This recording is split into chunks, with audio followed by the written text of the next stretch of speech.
right. Here we go. I am here on the line with Alice in Portugal. And where exactly are you now in Portugal? I'm near Lisbon, in Estoril, by the coast, like 30 kilometers west from Lisbon. Okay. Are you north of the Tejo or south of the Tejo? I'm west of the Tejo because the Tejo finished in Lisbon. It Oh, okay. So, but are you north of what's the part that goes Yeah, it's out? north. It's north. It's north. You're north. Okay. A little. I don't think I was over there before. Oh, is that kind of by are there some castles there around that area? The or what's that one?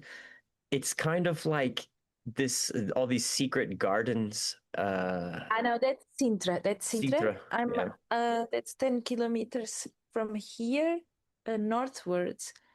I'm more really like Lisbon, Sintra here, and I'm here. Okay. The coast is like this. Nice. So how far is it to travel to go to the sea or the ocean? Uh, 5 minutes. Really? Oh, man. That's nice. So you go a lot? Yeah, these days, yes. When I'm here, yes, I go. I went before in the mornings. Yeah, it's city beach, but it's all right. Yeah. Very nice. Well, so I guess the best way to introduce you is to share about how we met, and that was when was that? Back in like 2018, probably something like that, or was it 17? Maybe early 2018, because I remember I was in Portugal to see my sister and her husband. They had come to visit, and I was in before that, I was in Turkey, and then I went to Bulgaria, and I took this bus that was like 54-hour bus ride from Sofia, Bulgaria to Lisboa, and then I stayed with my sister's family, or my brother-in-law, his family, and that's like, oh gosh, Palmyra, I think, Palmyra, Novella. Palmela, yeah, in the is it Bajeiro? Yeah, Around that south era. south coast from Lisbon.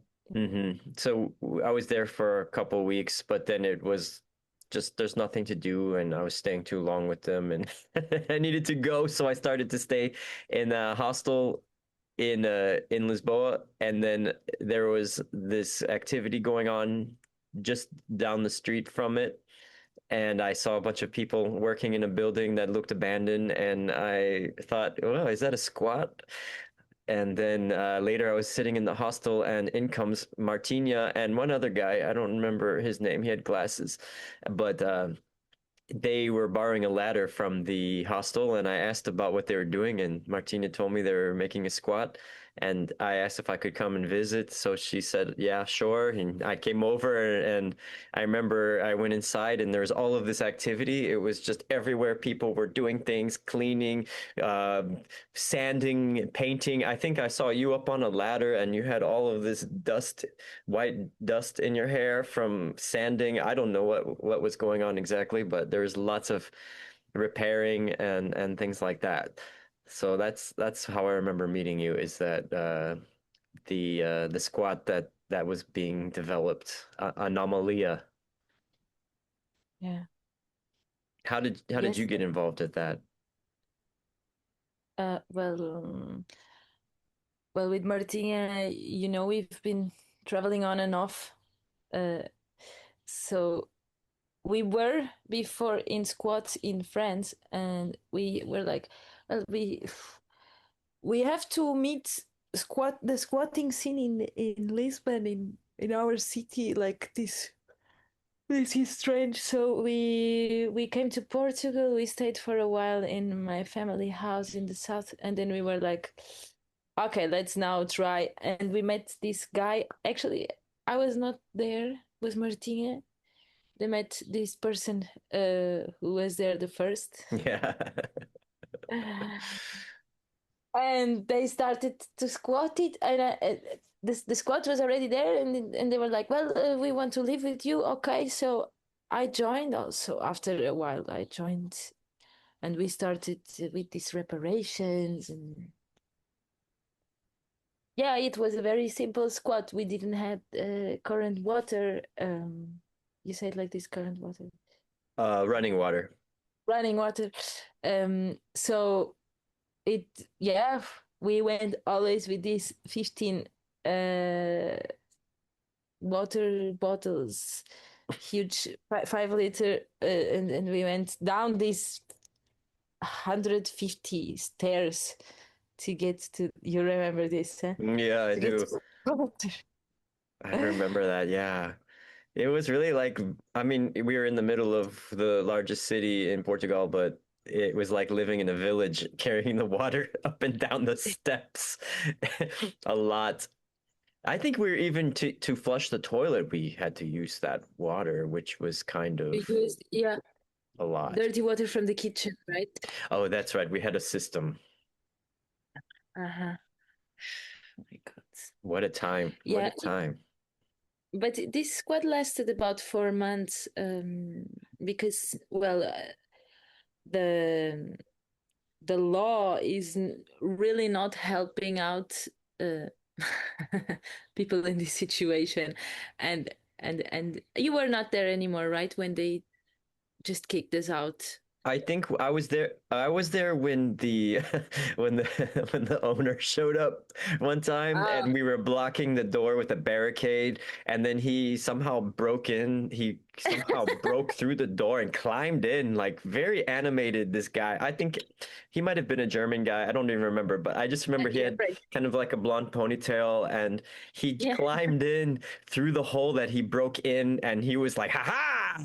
And then and Martinez like, Dandy, film everything. So I was just making a video on my camera, and I remember just like them arguing with him, and he was very amused, I think. But they're like, "Where's the papers? Where's the papers? You need the papers to kick us out. You need to show us the paperwork, you know." And then the police came, and then everyone left because they couldn't kick us out because they didn't have the right papers. And I remember that you guys were really good at doing all this research and searching for I there was like it was sort of became clear that that place wouldn't last very long, so the search began for another more suitable place to make a squat. And I remember that you and Marta were like going to some offices, some bureaucratic places, and doing research on tax liens, or I think we're looking for places that were back on their taxes, and finding all this research. I don't how were you guys doing that? It was like some real investigative work. Yeah, it's actually quite simple because we went to the, we call it registro predial. It's the register of who owns the house. So to, yeah, to understand in which terms are legally are the houses in. So um yeah, we see, oh, we see this house, this house, this house, okay, with who is the owner, this one, oh, this is the state, oh, this is a company, oh, this is a private person. uh yeah, and then we found a house that was very near, and it was already open. Actually, we didn't open it, we just entered, and it's crazy because this house is still running. It has been 8 years. Wow. Yeah, So that one that house. survived. Yeah, the house where you were, where it was like 4 months, but then when we moved, when they kicked us out, we were just like, well, okay, we go. And we went to the new one. Mm-hmm. uh, Yeah, it was Anomalia was the first one, and then the second one was like Anomalia 2, but then it got renamed Animalia. Is that right? yeah, whatever. It's a mess after because Yeah. weird people came in, a Mm, lot of crack people, and yeah. like hard drugs, and so we tried for for a while, but it got crazier and crazier, and we had to leave, and that was all right because in the end, socially, in a social point of view, it was not in an interesting place because there was just tourists all the time.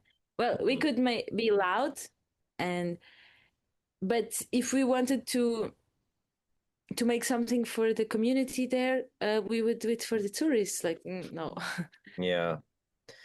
But they do something cool that they play on the balcony. I don't know if you ever seen, Mm-mm. but Like it's busking. still, yeah. They busk on the balcony and they hang a basket. And A basket. then just lower the basket down. Yeah, and the police can say anything because they are not in the street. Wow, that's kind of They don't great. need a. It They can is. play from their balcony, no problem. That's Yeah. it's really sad though about the hard drugs and things when you because Anomalia was this really cool project, and I feel that the people involved were really creative artists who just wanted a place where they could work on art and not have to spend all of their time to earn money to have a place to sleep. And I was really inspired by that.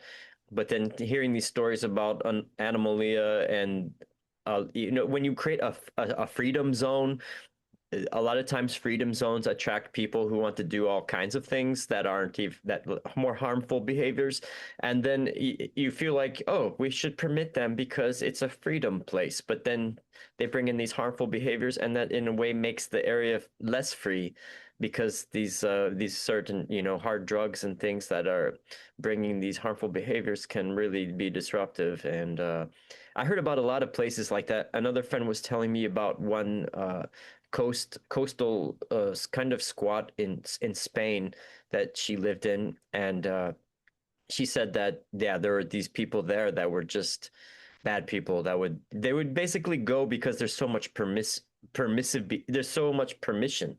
So in this place that is just kind of an open place, then harmful people will come, and it's very difficult to remove them because the same thing that makes it free, that there's not that much police, also makes it difficult to remove harmful people. So it's kind of like one of the big problems of anarchism that I'm struggling with because I really like a lot of anarchist philosophy, but then when it comes to not having any kind of police, I wonder what do you do about bad actors? Because it's not like everyone is bad because of poverty, and if we eliminate poverty, the bad people will go away because there's plenty of bad people who are rich.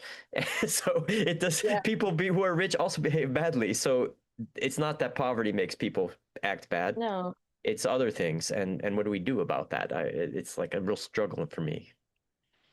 Yeah. I mean, in our case, I think the problem was really because we were not a very structured group in the beginning, so we didn't set it in a way that we would control as a group who comes in and Mm. out. Because I think when you if you get like a specific protocol or because you can arrange yourself to say like, okay, we accept people from outside, they can be 3 days, and then that's it. If they want to stay longer, we can talk about it, but Hmm. our our limit goes to there. So I Hmm. think this could be yeah, in that time I remember there was a very big free party and people from there came, and the key was going around like given like this. So we didn't control about the values of the place and people. Right. Yeah, that makes a lot of because, sense. because sorry, when you don't have police, then the control has to be made by someone. It's not Hmm. total freedom, right? We organize with each other, and I think that's where yeah, Right. the Like shift. the responsibility is the people in the community have to do that work that the police are assigned to do. And we have to basically take over that function of protection and investigation and all those jobs. I mean, it's not like I know some people that are like all cops are bastards, and I feel like not necessarily everyone wants to be a cop to be a bastard, but the power gives people the ability to be bastards more easily. So giving people too much power doesn't usually make them more kind people or agreeable people. It can often make them more dangerous people. But we all need to have some power, right? Like every If individual it's needs well to have some. distributed. When I remember when we were there, it was Carnival, and I remember going to one parade, and you were there with a group, and you were playing on drums and things. I think they were called Rhythms of Resistance. Is that Yeah, right? Can you tell me yeah, about yeah. that group? Yeah, that's an international group here in Europe. And I think there is also one in Israel. Um, and it's a group that has the same values. So, yeah, sorry. Um, and the same signs. So we can play in different cities, and we are playing the same language. Um, so sorry, it's like an international network uh, where people play for demonstrations and and uh, yeah, supporting more left wing reasons to demonstrate. And yes, we ended up by traveling a little bit like that. To when we went to somewhere, we would meet the rhythms of resistance people and play with them and network, uh, and be able to go to demonstrations playing percussion. That's cool. So it's so in a way similar to uh, Food Not Bombs, Probably. like a kind Yes. of international banner, but it's not organized by a specific agency. It's kind of anyone who wants to can create this experience, and they follow the certain protocols or Yes. philosophies and things, but it's kind of just created by people spontaneously in different regions. Yes, and it's a lot based on non-hierarchical, because if you go and play, you can play the snare or the tambourine or this. It's good if you learn a bit of all, and also if you manage to direct the group. Hmm. That this is something that is not always the same person monopolizing the one instrument or being the maestro. So So was that one of your first musical experiences in playing instruments was in Rhythms of Resistance? Because I feel when I met you, you were really into percussion. yeah, no, I did conservatorium, like classical music studies, and I stopped at the age of 17 What with were the you? cello. Oh, you were doing cello then. Yeah, Okay. So then you started to pick it back up again later. yeah, now since 2 years. Okay. I didn't realize that you had done that way earlier. So you had played classical cello, but yeah, I think a lot of people have trauma from classical music education. Well, yeah, and yeah, because there is no freedom to it. There is no, well, there is interpretative freedom a little bit, Mhm. but A little bit vibrato here. yeah, more crescendo. Well, but there is not really like you don't get to play around with the notes. Mm, And I was, yeah, I had too much to do in that time. I was in artistic high school. It was like, oh no, no, I wanted to do other things than yeah, there's a study. lot. Well, yeah, I mean, I think a lot of people too that I met with classical education have a lot of hard time with improvisation and writing their own music because all they've learned to do is interpret and sight read. And so playing without reading the notes on the page is very difficult for them. Not everyone, but it is something that needs to be worked on outside of classical music. If someone only plays in the classical context, they're missing out on a lot of the fun of just to learn expression with their instrument and how to play it more freely and to invent new things even. Yeah. Yes, I'm still struggling with it. Also, now I'm doing a course where I'm learning a lot about harmony uh, and even to harmonize a little bit of composing, but still I'm like, uh, it's Mm, not easy. But yeah. what really brought me back was the ethno.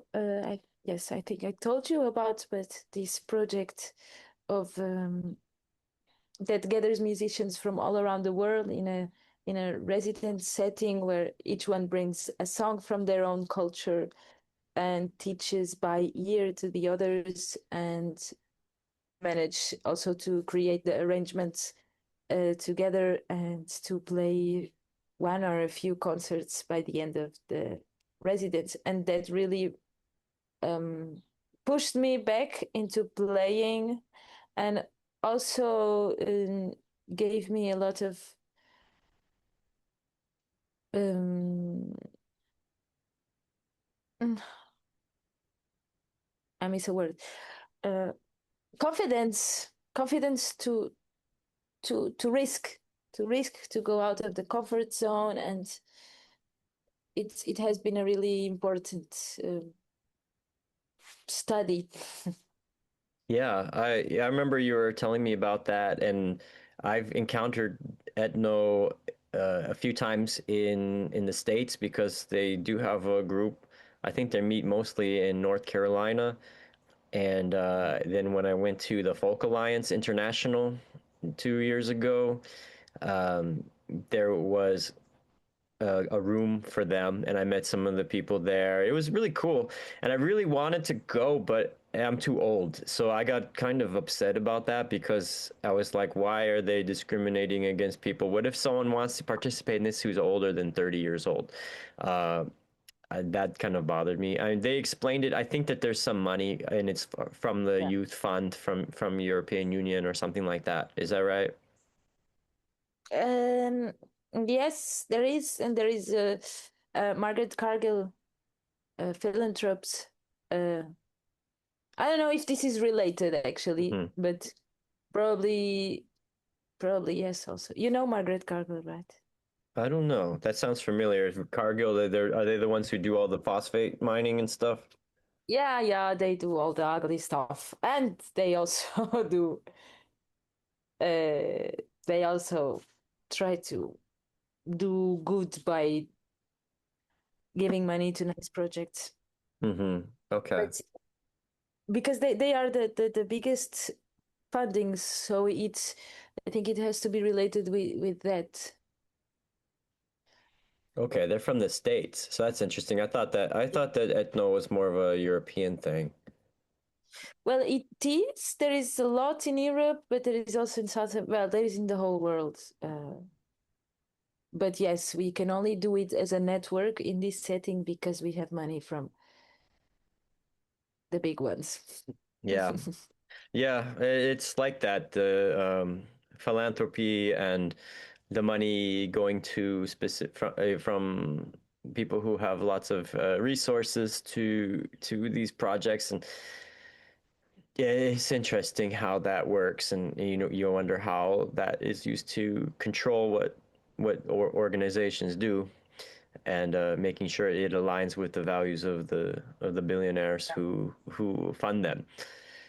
Um, but yeah, I think But it's cool. there there are other really nice projects that don't have this age thing that are similar to Edna. Well, please pass them my way because I'm always interested in these opportunities and I would love to participate in anything like that. I mean, it's really fun to visit the ethno space in the Folk Alliance event, which, I mean, yeah, if you ever are able to come to Folk Alliance International in the States, it's really a fun time too. It's pretty overwhelming, but it's great. There's a lot of different musicians from many places, and I think it's better to have a variety of people coming from all over the place. So it really represents a lot of the difference and the variety of music in the world.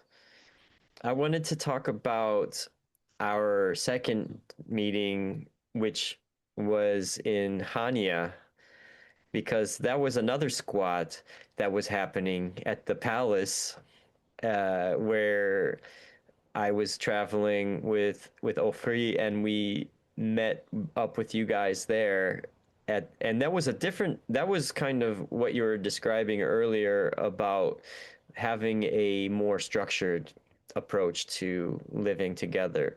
Because I remember there were meetings, and we would do cleaning on Sundays, and everyone had to make agreements about things, and having a consensus was really important. So how was that experience for you, living in Greece on the island of Crete, in the artist colony? That was like a dream. I still think of that times like what what happened there. How we got into that house, like how we were just allowed to stay there by the owner. Yeah. That that was incredible. We were astonished, and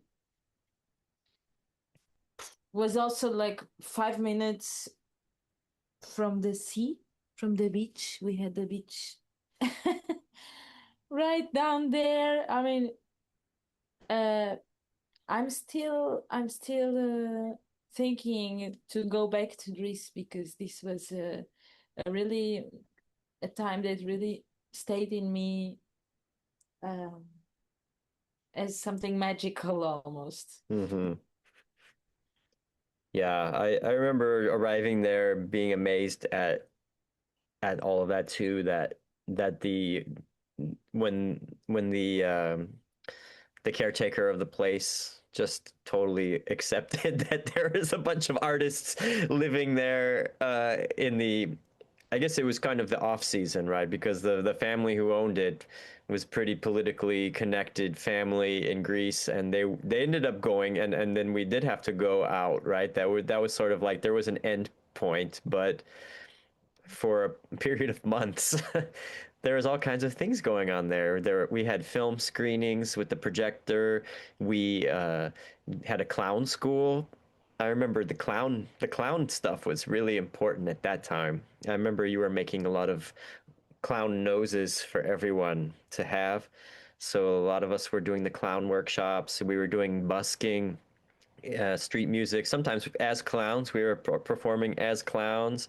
We would go to the local market and get a lot of the unused items. We collected a lot from the at the end of the market. That we would just come back with lots and lots of food, and yeah, it was a very idyllic time. There was also that really wonderful what was the group, the squat that was there, the more established squat in Hania?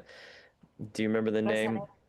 Rosanera, Rosalia? Rosanera, Yeah. Rosanera, Rosalia?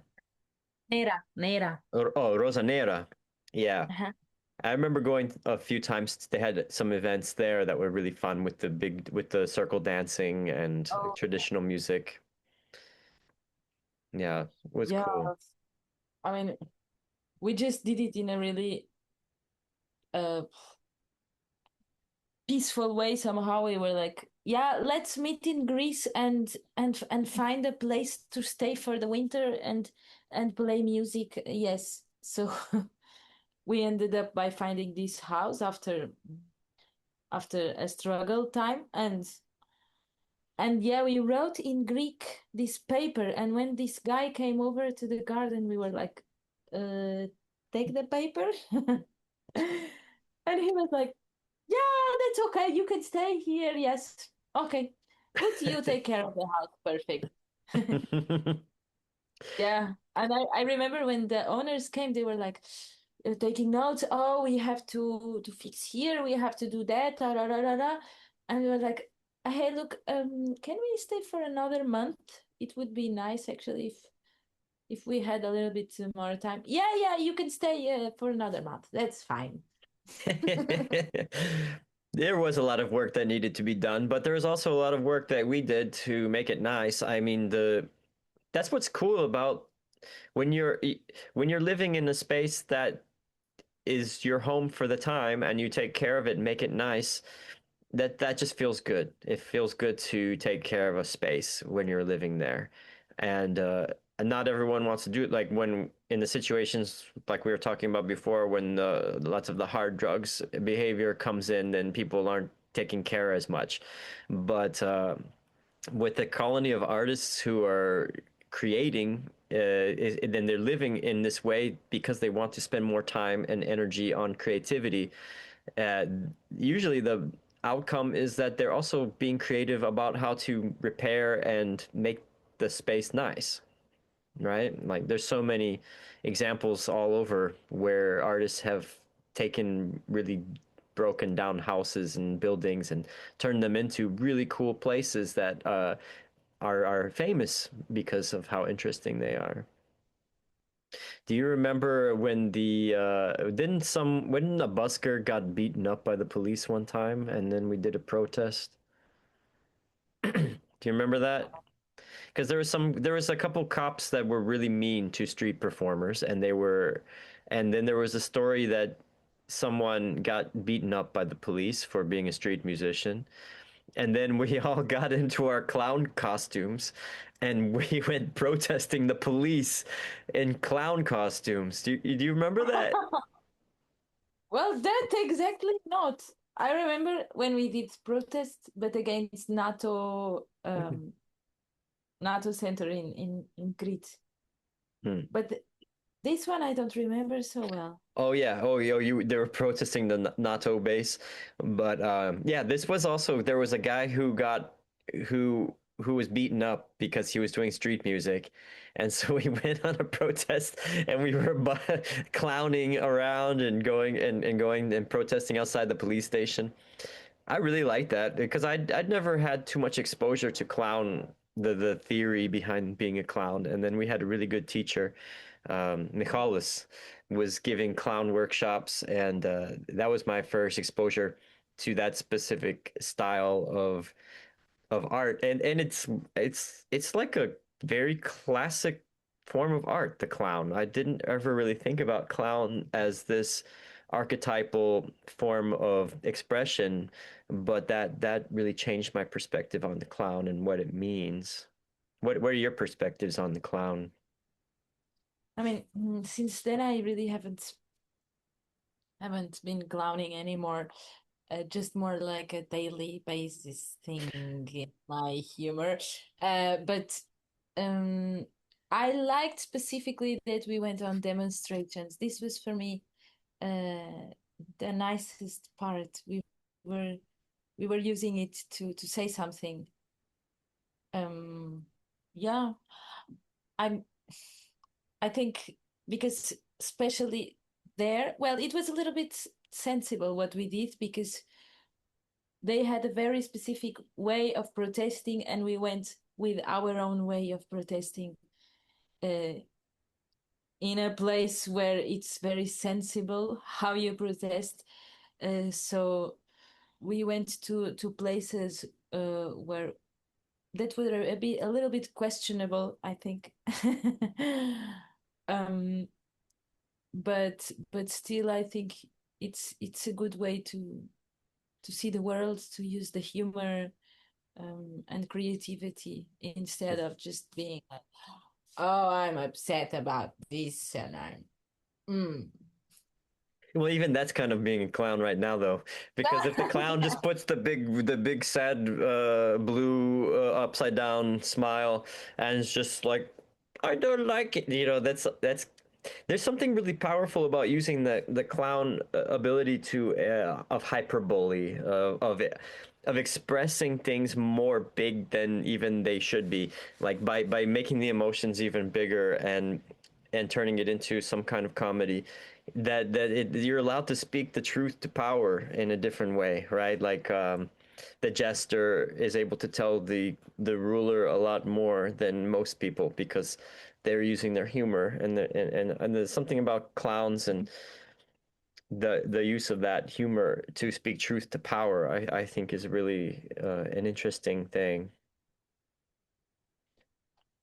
I'm looking Yeah, yeah. I'm looking at right now just about clowns, and there's this clandestine insurgent rebel clown army came out of the UK in 2003, and I guess they were protesting at the G8 summits, and there's lots of these examples of clown activism actually. Yes, yes, we got inspired also in some, in s- well, we met in France. I remember being around in a clown squad.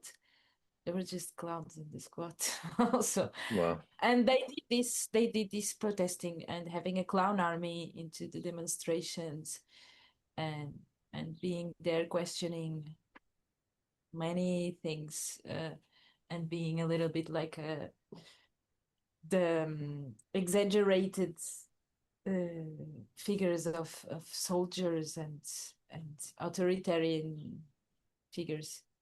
Right, so the clowns could dress up as the oppressor and just be the mirror and show what it looks like in this very comedic way. Yeah. They're even in the states with the people who have been protesting the immigration and customs enforcement and things like that. There's people wearing these big inflatable frog costumes and things like that. They have these inflatable suits on, and I guess that also helps against tear gas and things like that. So people Oh start yeah. wearing these really funny outfits into the protests because it's also can be strategic, but also it looks really bad, I think, when someone is beating up a clown. It's like if a person with power is using that power to physically injure a clown, that really means the clown was successful because it's Yeah. like their feelings got hurt so bad that they could only fight the clown with violence. Like you have no response to the clown because you know you're not able to respond in any other way. Like that's like that. I feel like the clown is the winner in those situations, and a video of a clown getting beaten by the authority will always make the clown look good rather than the person doing the beating. Yeah. Anyway, violence Yeah. is not the is not a way to make other people understand your point. Yeah, it's usually only when you don't have a way of reasoning, right? It's like the use of reason should be the first step, and if there's not, and then using violence is a kind of desperation, really. Yeah. Uh, so I remember one of our times in Chania too. We created a little band, the Palace Jokers. Um, You remember that? yeah. I was not so much in the band in that time, but yes, I was around. Oh, And I think you were playing the cajon. the cajon. Okay. Yes, true. Forgot. That was My before memory your is cello. a little bit.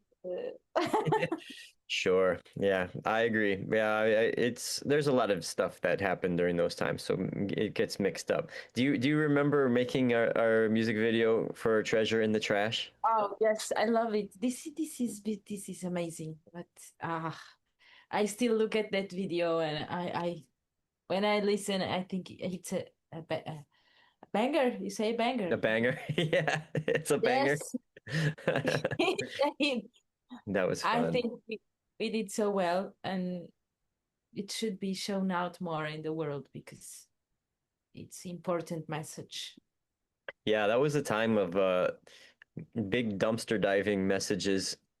I still like looking in the trash for things, although it's I think for me it's a lot easier to do the recycling of the food when I'm living in a community with a lot of people who don't have any money because it's like then there's a reason to do it. But when I'm by myself, I don't need to go to the supermarket and take 100 heads of cabbage because I don't need that much. So it's easier for me just to buy food in a small quantity. But when I'm living in a situation with a lot of people, suddenly it's very interesting to recycle food because most of especially traveling people, they don't have a lot of money, so that becomes much more easy to do the recycling then. Yes, I'm also not doing it so much, but also I think more because of time. And yeah, right now I don't can just go in the night look for the beans. I mean, it still makes sense for me because it's waste, and it's something that is produced to be there in the garbage, and it's still good.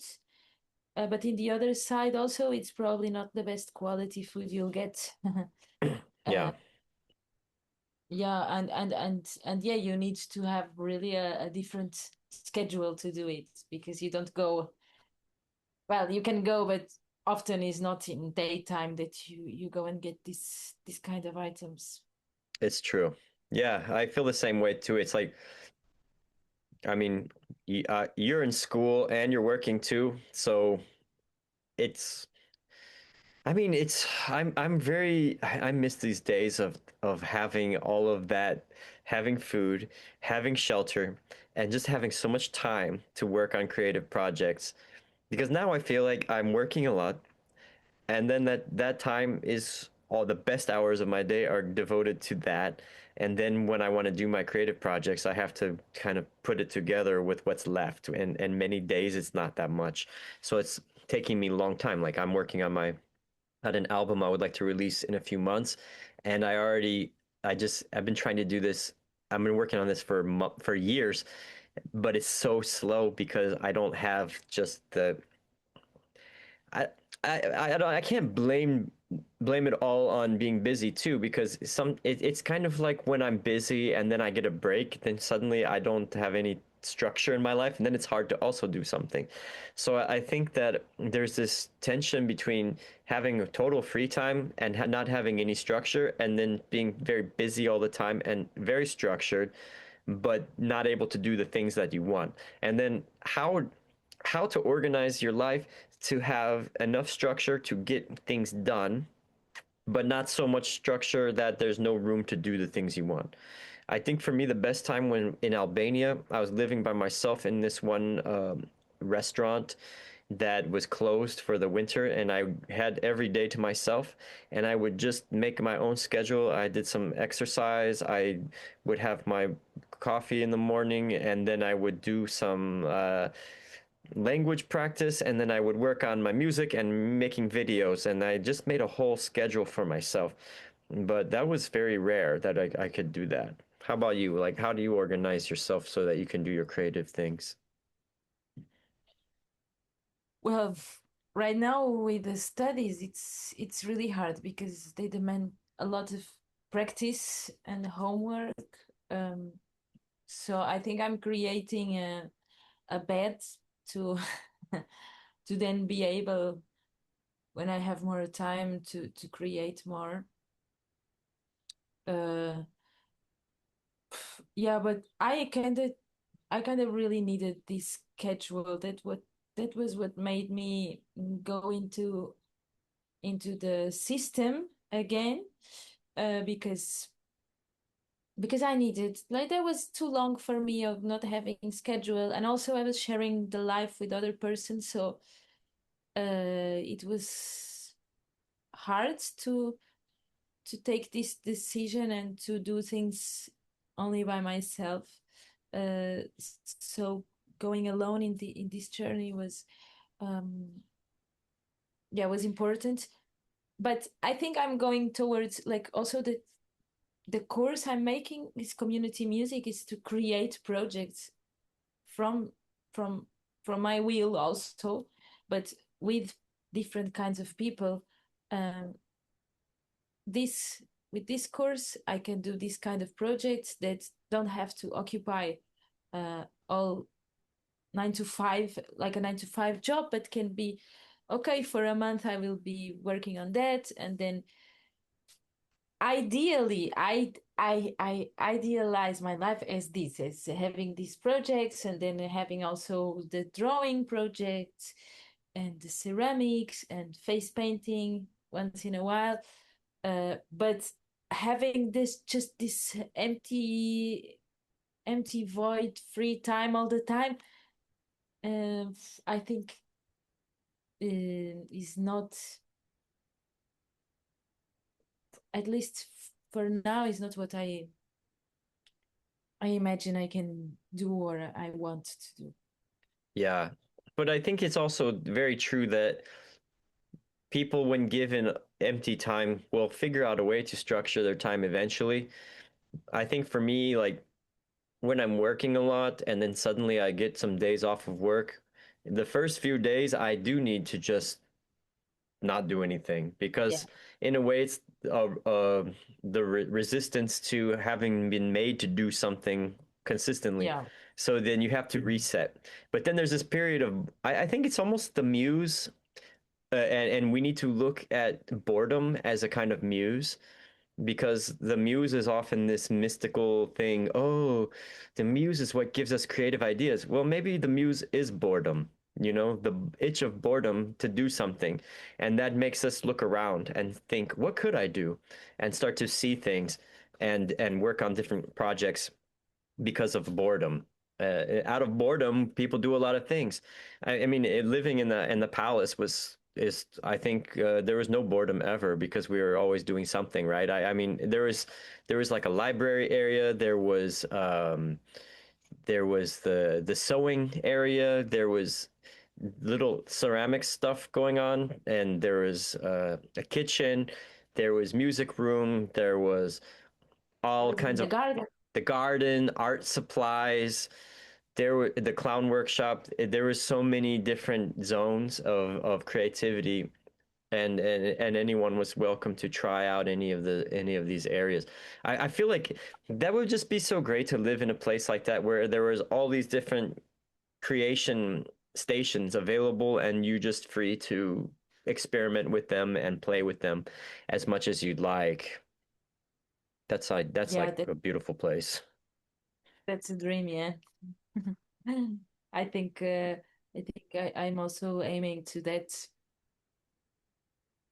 Yeah, because I'm a multidisciplinary artist, so for me it's important to have different places. Yes, I think we are going in that way. So how do you combine your different disciplines? Well, the face paint, well, now in summer I do as much as I can in festivals, and I still haven't been able to really get into the party mood, like uh, get myself into that people call me to parties to paint, but I'm working on that. And then the music, and then I love to draw, and still for a while I did some calendars with some drawings that I would sell out in the beginning of the year. The last 2 years I really couldn't do it, but this is a project I want to continue whenever I have more time. The drawing, And yes, the calendars and stuff. drawing and painting also, and ceramics.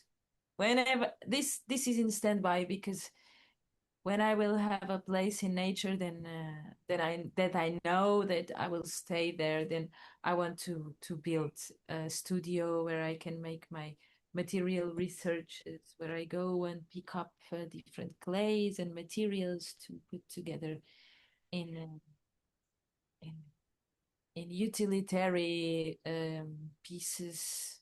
Yeah. So do you want to use natural clay, like more finding the clay yourself?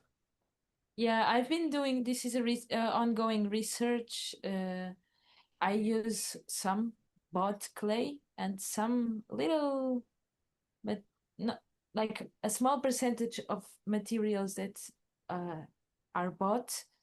but I aim to use the minimum possible, and to do it in a wild clay way. In the States, there are I think, especially Minnesota area, there is a lot of people doing this wild clay.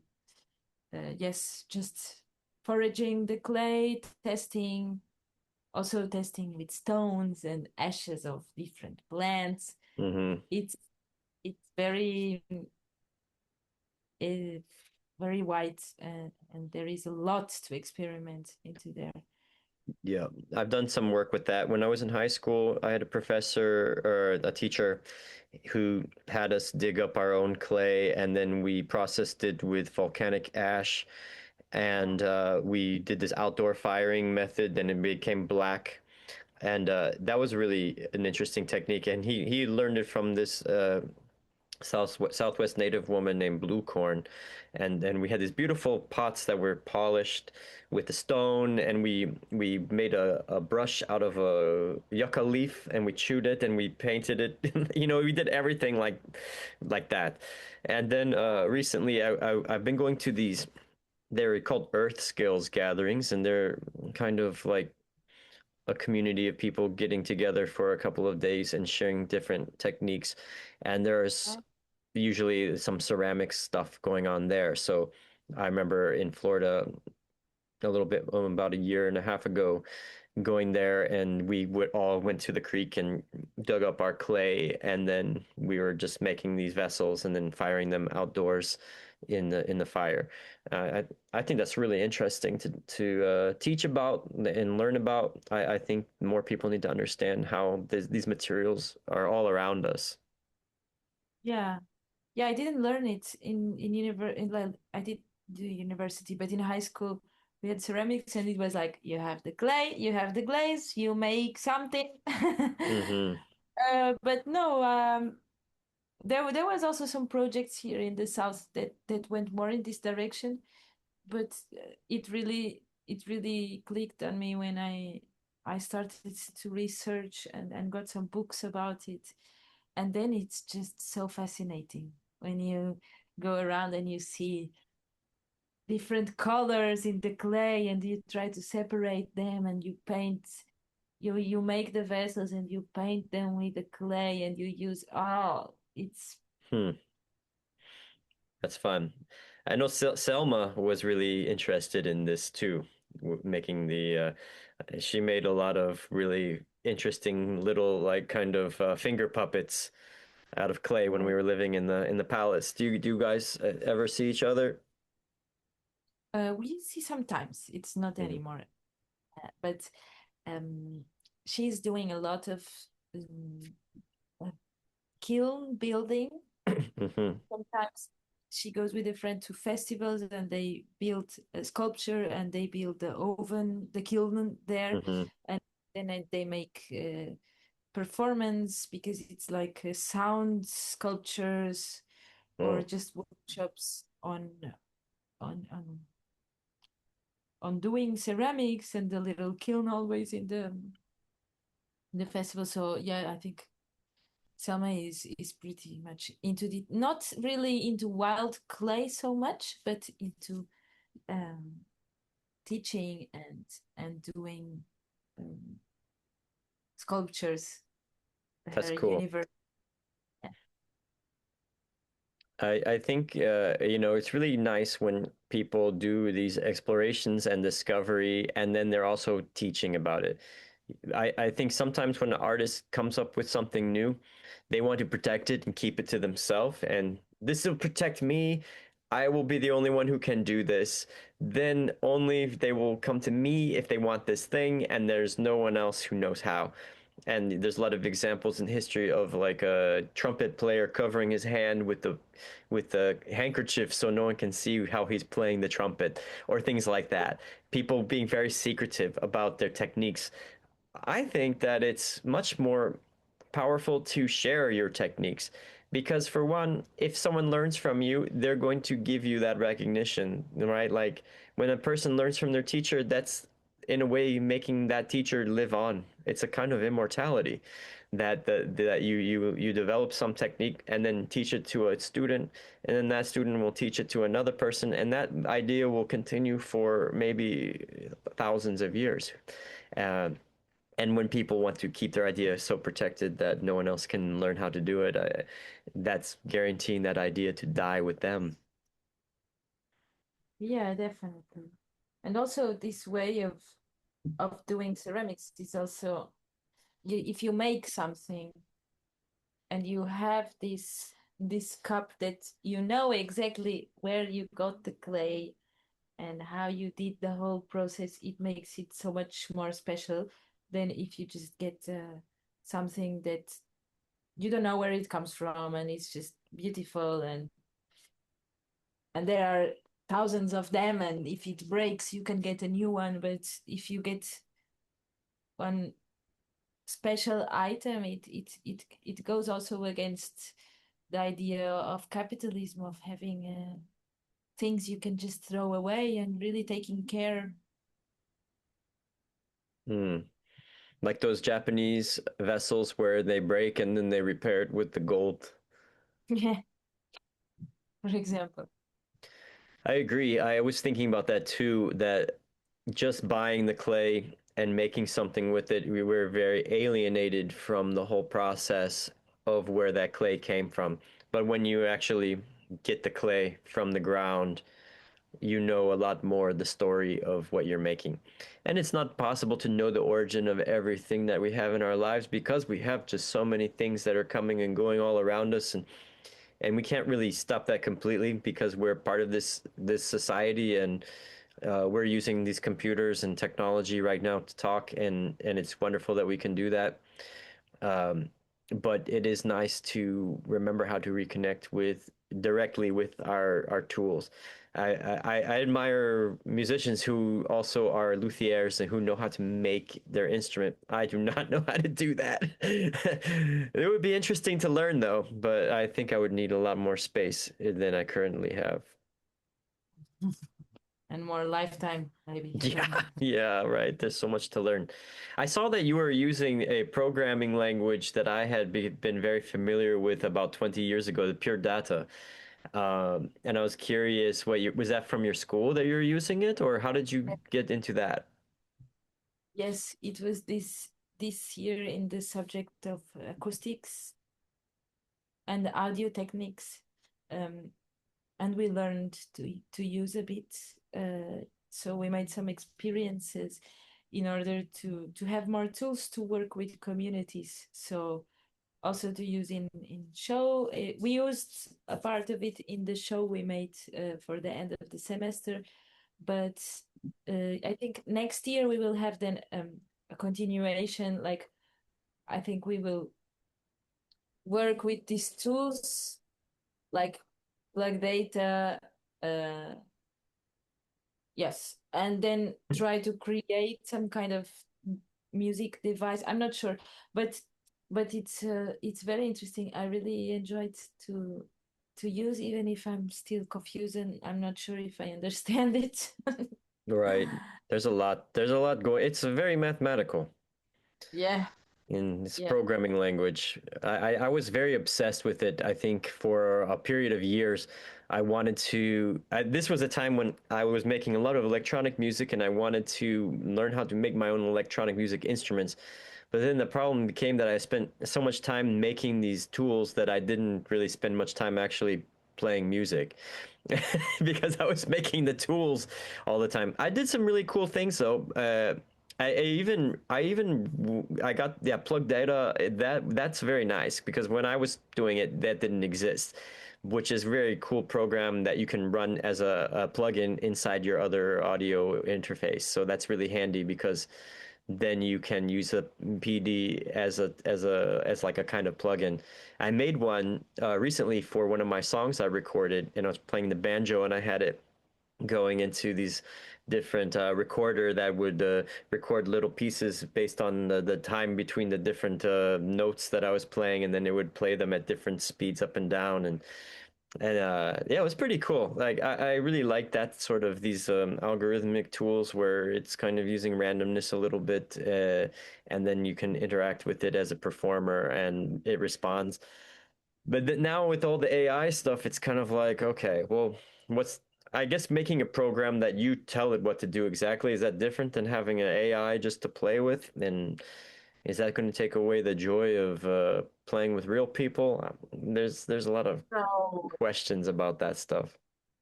I I don't know. I haven't gone too much into that. I use it as a tool for writing mostly. But well, coming back a little bit, I I I agree. Like I am sometimes spending a lot of time in this program where I could be just practicing. And I'm like, what am I doing? And in the end, yes, I have a nice composition, but I didn't practice technique for two Hmm. hours. How much do you like to practice a day?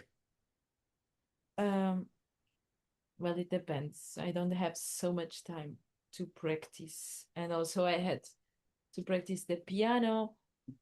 Uh, if I play 2 hours, it's a win. Yeah, that's pretty good. 2 hours. If I can do it, yeah. But so because it gets time for me to get into it, I cannot just play for 40 minutes. It feels like I didn't really practice, Yeah. you know. And do you have a kind of practice routine that you like to do that you find effective? Because I'm trying to learn so many instruments. I have guitar, I have bağlama, the Turkish instrument. I have I'm learning also to I want to play the fiddle, so kind of like folk violin and banjo.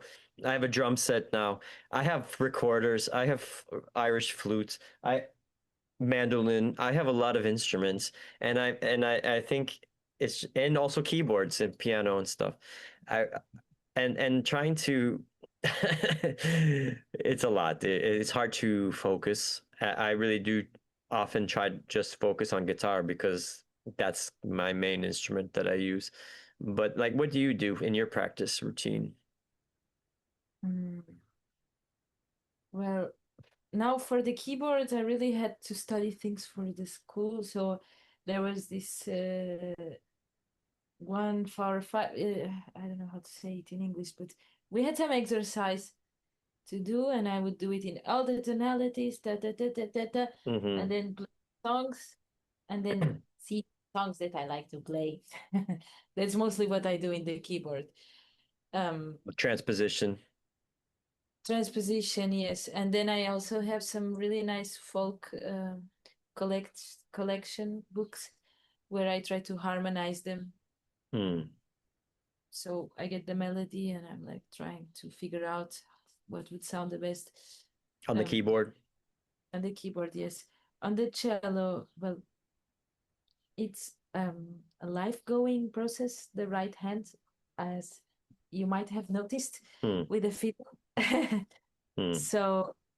So it's, yeah, I do first just empty chords, strings, empty strings, for a while to really, because it's really a demanding instrument in terms of presence. You can hear me good? Mm. Yeah, yeah, I'm just adjusting it because it keeps falling off my head.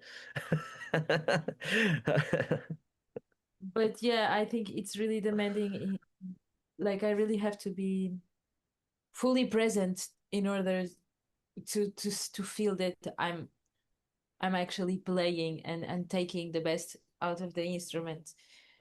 So I do empty strings, and then some a little bit of uh, scales and arpeggios in the chords, but I don't go too much into that. Otherwise, I wouldn't live there Hmm. from that point, right? So then sometimes, well, I went to a very nice, there is also in the States, it's a seminar about modal music. Hmm. So I got to learn a little bit about the taksim and the makam, Okay. and Is that like And Labyrinth is the one that does it in Greece? Labyrinth, exactly. I went to Labyrinth in Catalonia. Um, and this is really where like the direction I want to take in the cello. It's this kind of language. I think it's beautiful and it really touches me. So I use the taksim and the makam in my practice Nice. to get into the tuning and to just play along. Yeah. That's where I mean the Turkish music really got me so interested in the makam and what was possible outside of the Western scales, and I'm really grateful for that exposure, and also a lot of the Balkan music, and I know Greek music also uses a lot of these tools. Uh, what are so what are the makam that you like to experiment with the most? Well, we got some input about Usak. Oh yeah. Usak. Well, Hijaz I knew already Hmm. because of some tunes I played. Nihavand. Uh, what else? Yes, I think it's mostly this. Bayati is a makam. Yep. Bayati and Sabah. Sabah, yeah, this one I didn't know That so one's much, very but popular for Greek music. yeah, It's got but the the Usak, minor and the major third together, so it's kind of like really. Is this a happy or a sad song? yeah, you mean, but Yeah, you mean have the E sharp and E flat or yeah, like so like, or if you were playing, yeah, basically like your third, their third would have the flat third and the major third, and I ah mean, it's like, let's see.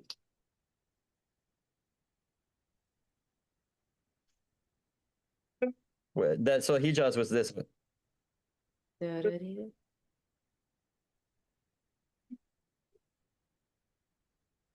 So the Sabah is like, hear it. I don't know if you can hear that. I don't mind not have the music. Is this what you're doing? I don't know. Yeah. Yeah, I So don't there's hear these. it. Yeah, I don't have the music audio turned on. There's a way to change it. Let's see. Can I do that? Original sound for musicians. Okay.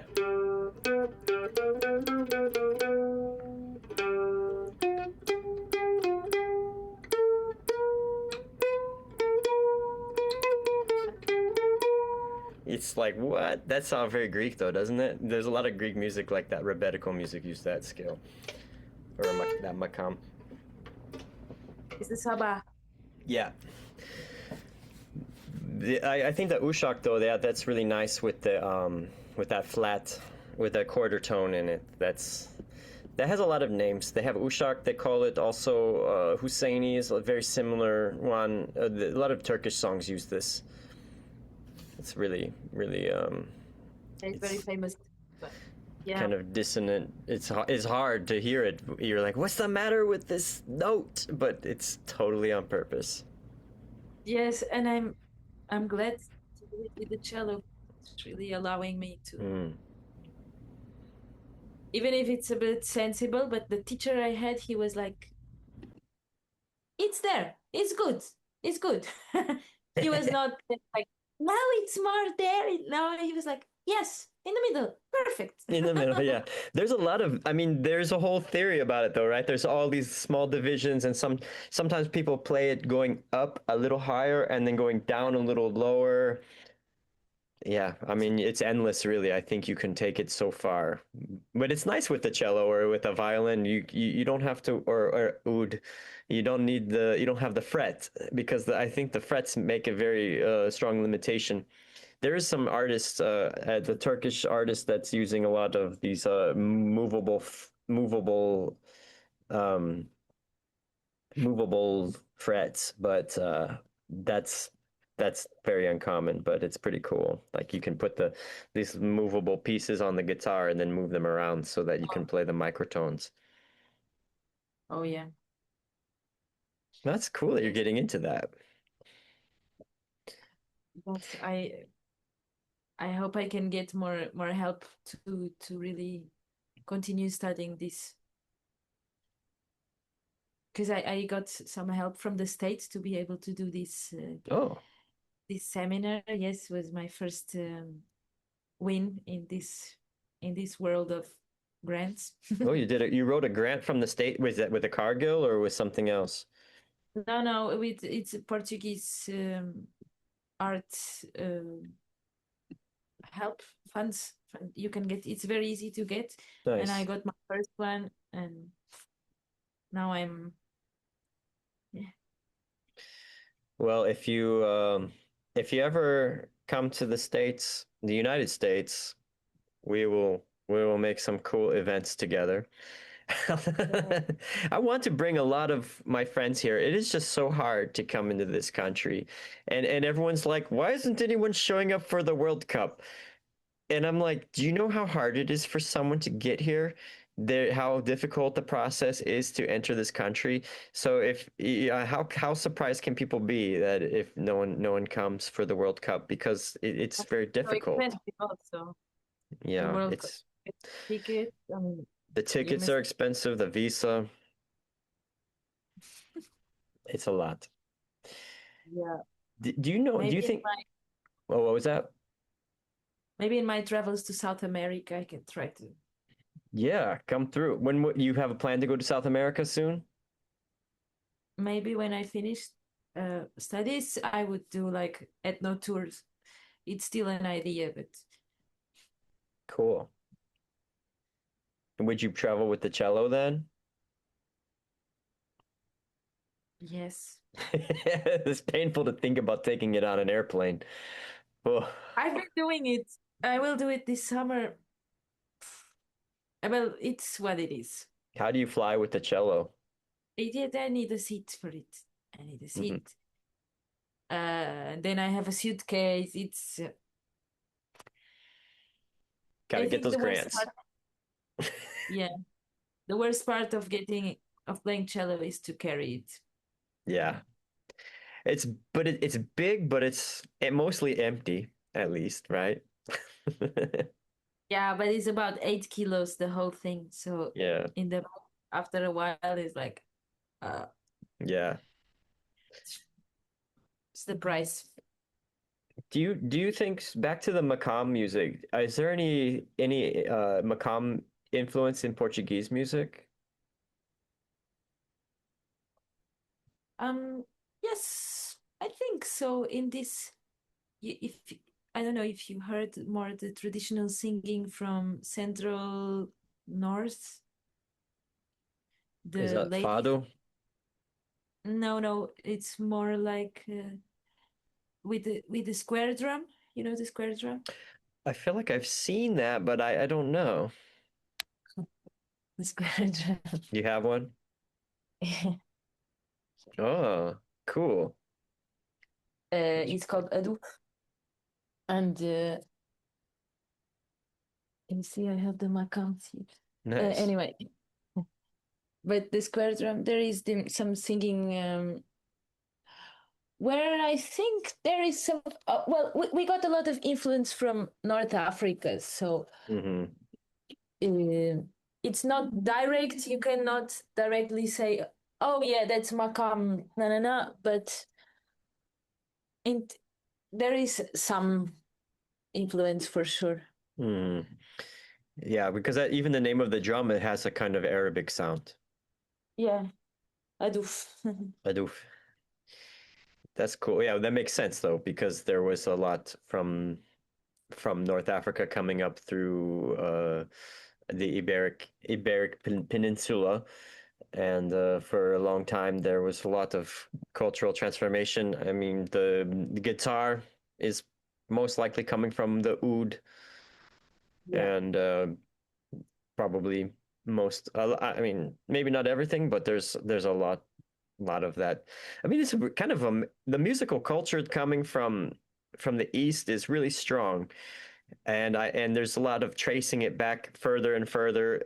And it does seem like a lot of it's coming from Iran, but then when it's sort of like when you get to the place and then you look, it's not there. So you think it's coming from here, but then you go there and then you realize it's coming from there, and then continuing around, and it's just like a circle.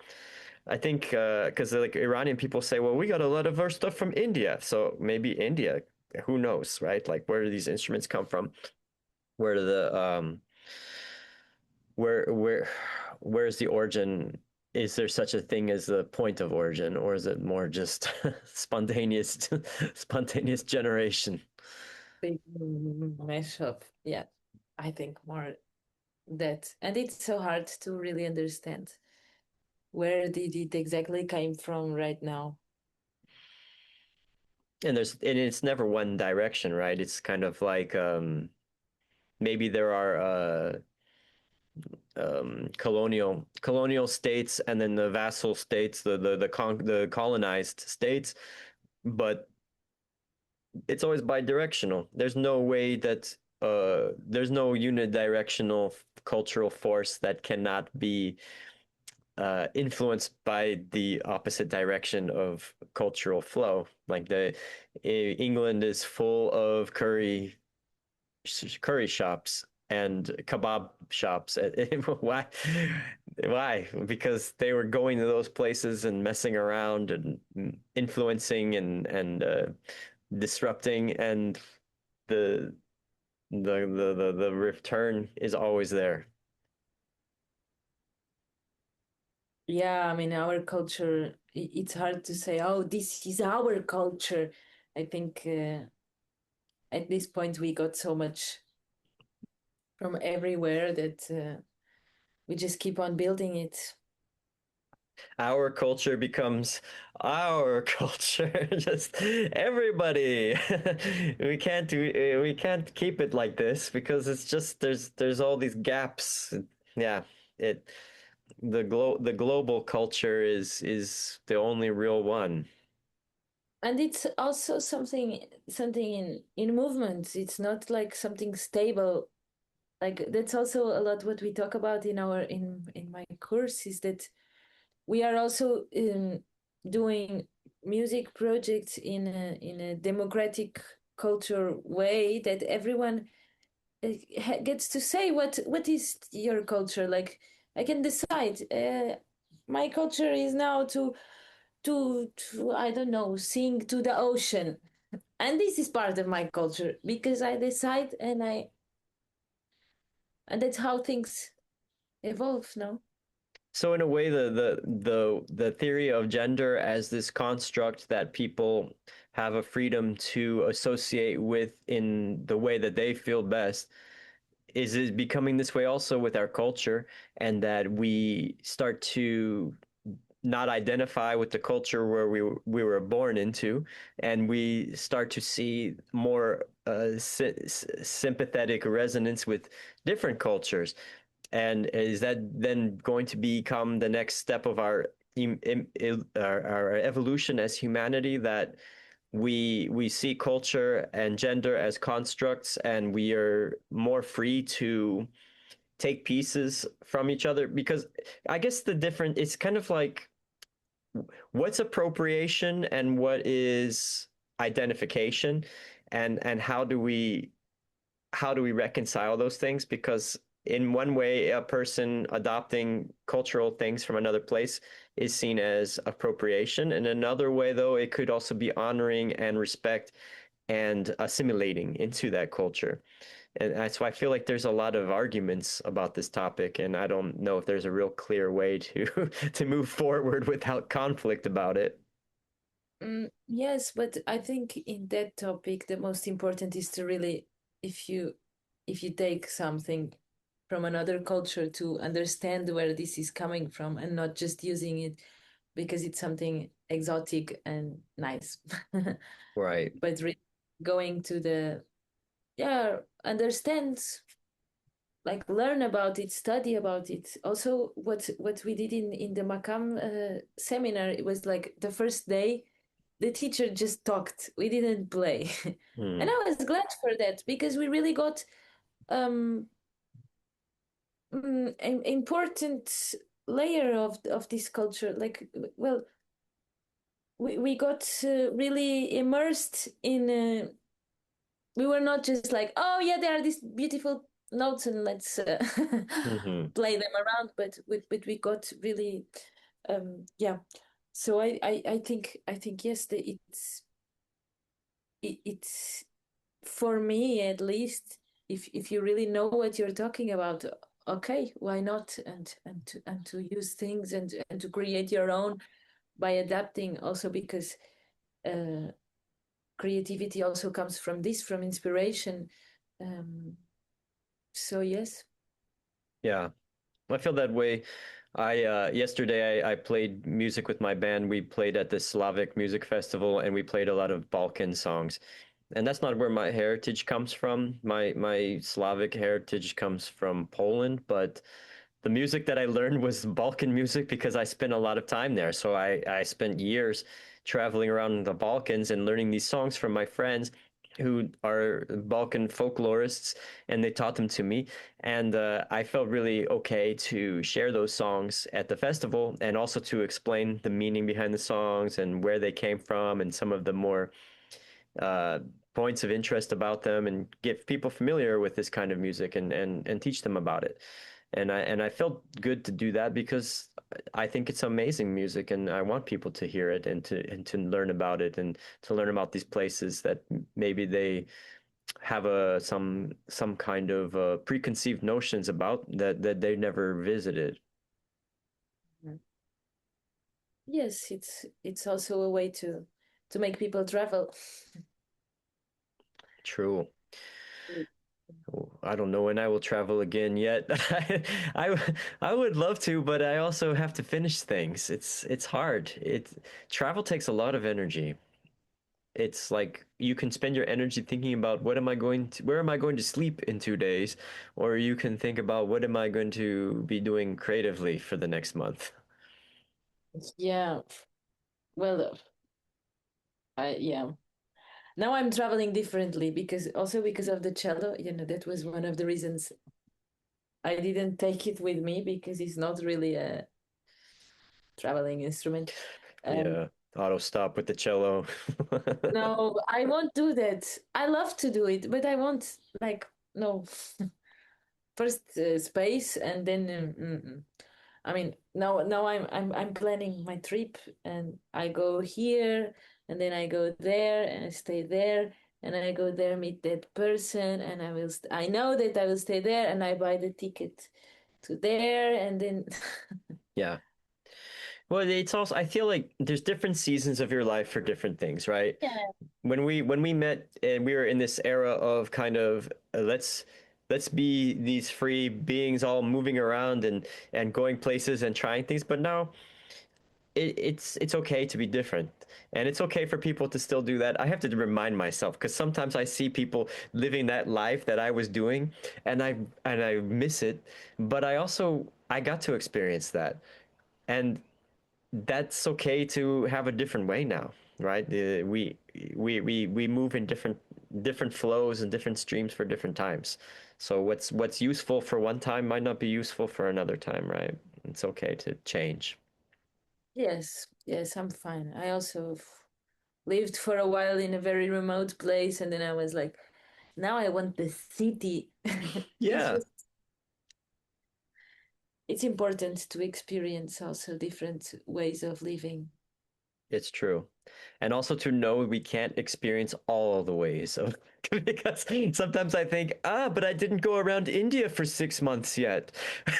Well, maybe one day. Is it how important is it for me right now though? And maybe sometimes I think it's easy like to get caught up in traveling to all these different places and then it becomes just like collecting Pokemon or just having a bunch of boxes to check off and going to every country in the world and seeing eating every type of food in the world might not bring any satisfaction more than staying in one village your whole life. Yeah, yeah, definitely. I think also when where how I see travel right now is really I go there and I do that. Like if I Hmm. go to India, I go to study something, Yeah. music, plants, whatever. But I don't go anymore like I go, whatever. It Yeah, was fun. It was fun, but I think the project is a really good way to have travel. Or I also like to travel for weddings when it's possible. Sometimes I can't really afford it, unfortunately, because it's just travel is not always affordable. But if traveling for a purpose is nice because then you also still find unexpected things. Like you might yeah, go for that seminar, and then you also encounter some other thing that changes your mind about all kinds of stuff you never even considered before. I have a friend who raised money to go to the Labyrinth School to play Kanun, and he's from Australia. And I met him in Macedonia, and he raised money to go to Labyrinth to study Kanun, and then he went there, and afterward he was kind of he didn't want to stay because he felt it was so demanding and technical, and it kind of it wasn't for him. It wasn't. He was able to do the program, but then he realized going into it after a certain time that it wasn't going to give him the thing that he was looking for. So sometimes we have these dreams, and then when we achieve the dream, it's like a bunch of smoke. It's not real. We just need to have something other to focus on to get us to somewhere else. And when we get there, the things just become like a phantom or a mirage. yeah. Well, also, yeah, thinking too much, maybe it's not. The- but yeah, but taking the best out of it, I think. Then he probably, I don't know, he continued traveling or he met someone or Yeah, I'm not sure what he's doing now. He was sharing a lot about what he was doing, and then he sort of stopped. But I guess that's the nature of social media. Maybe he stopped, maybe he didn't, but the algorithm changed for me, or maybe he was tired of social media. I mean, social media is so we're told that we need it, and it seems like we do, but the real life is much more powerful and interesting. it is. I've been trying some dating apps. Ugh, yeah, that's not fun. And it's a lot of time wasting because I meet people naturally. So Yeah. it's also interesting to know what is it. Okay, I never knew. Okay, I know now that yes, it's a lot of time swiping to people and talking to a phone. Like Yeah. And it's like I feel like those things too are you are looking at these curated versions of people that they want you to see, and you won't even know you like them until you actually meet. And if you're just going about your day in real life and you meet someone you like, you know it very fast. So it's kind of, and also it's very consumer based, this kind of scrolling through and then the swiping and categorizing people.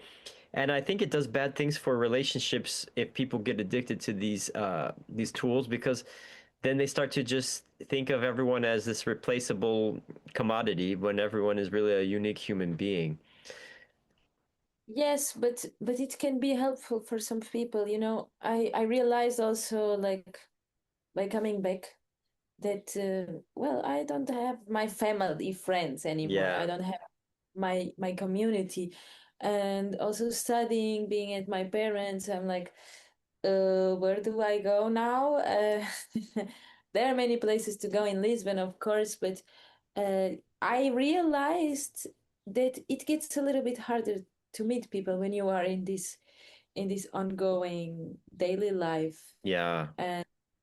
and it can be well for me. It was not very helpful, but it can be it can be a great tool for people to actually meet other people because everyone is in their phone. Like if you go into transports, I guess there is the same, but Hmm. public transport.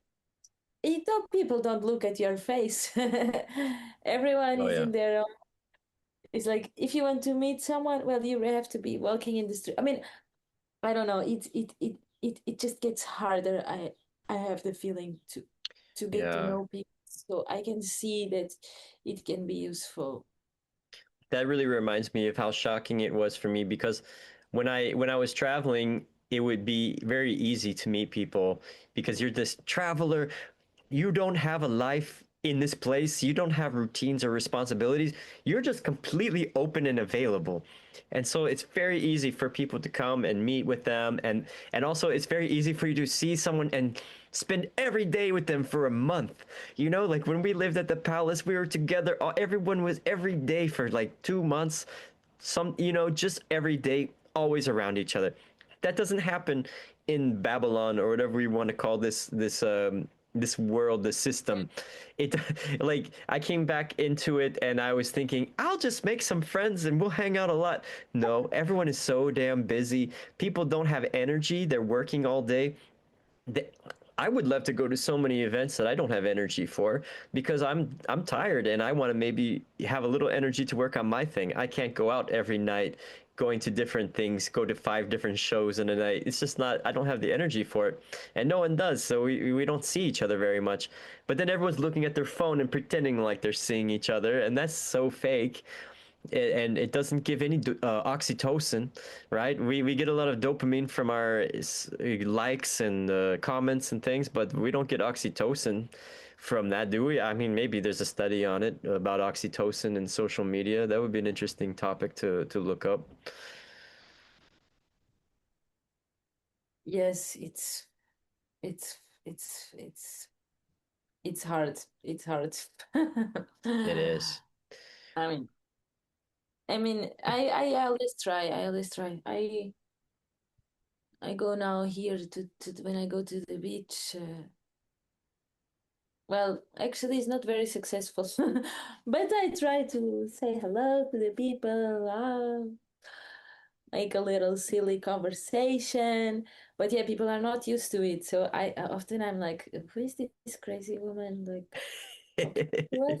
Like, what are you doing? Yeah. It's I fine. I feel like there's certain places where people feel more comfortable meeting. The beach is kind of hard because I think people feel kind of vulnerable at the beach because they're like in their swimming suit, they've got their items, they're going to go into the water. They don't want to have people too close to them. Maybe they steal their wallet. I feel like the beach is a hard place to meet. I feel like good places to meet are like classes or community place. There's some events, open mic. Do they have that where you live now, like an open mic or some jam sessions and things like that? Well, yeah, that's the thing. Where I live, there is not much culture. There is a big casino, but I Ugh. don't go there. Yeah. I have to go to Lisbon. Well, yesterday night I went because there was the parties of Lisbon, and I just go by myself, and I met a lot of people randomly just because Mm. one guy especially was just like looking, and he was like, "What you looking at me?" and he started to talk. So yeah, it's just time wise, it's not the same as before. I don't have the that total freedom, no schedule to Yeah, go around. it's true. But- But you have other things. So I think it's like good to remember that the objectives that you have for your life that you're working on are worth investing your time in, and yeah. it's also not permanent, right? You're not going to be always working for a degree at your parents' house. This is a step. And then the next step, who knows? Yeah, who knows? I was looking into this master of Ottoman music in no modal music in Rotterdam. Ah, okay. I don't know if I get in, but would be interesting. I don't know. There are many options. There are many options. Yeah. And you don't have to decide right now. Sometimes just and also having a plan for something doesn't always work the way that we planned anyway, and that's more interesting than what we would think it would be anyway. The Definitely. mystery of life. Well, those are all of my questions. Do you have anything you would like to bring up or any words of advice for creative people who need some wisdom? Um, I think it's good to be always a little bit crazy. until a certain point. And I think it's important to be brave, also to not be afraid of um, failing or not making it, because there are a lot of us crazy people out there. Yeah, it's true. That reminds me of just like how did I even survive in my travels for so long is because I was able to meet the crazy people everywhere.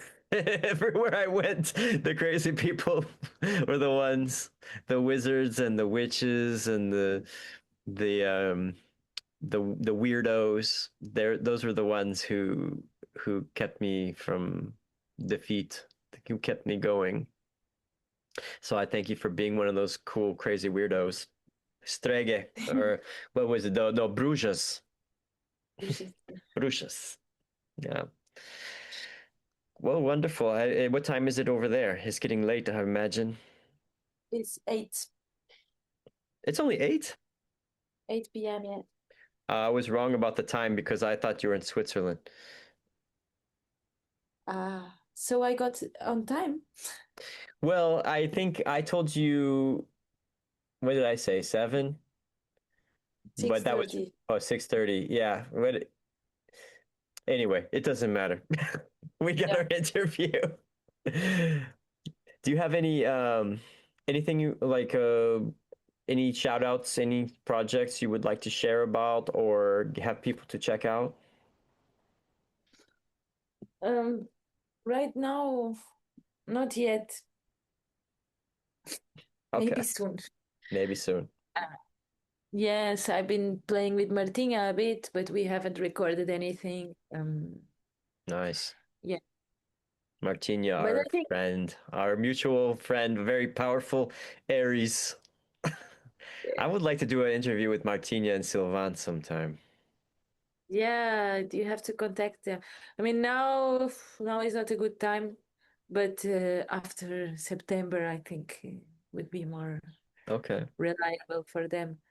But yes, hopefully, I think soon I will have more things coming up. I'm just in my nest right now We need that. doing the inner work.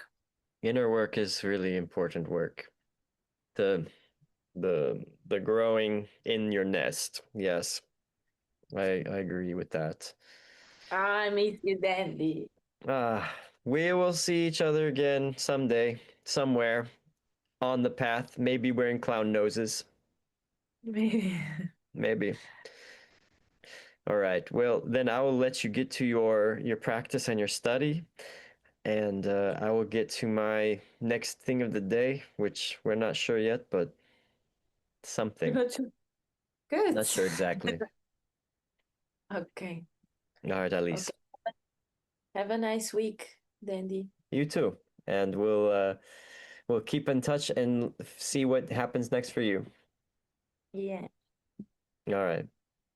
Goodbye.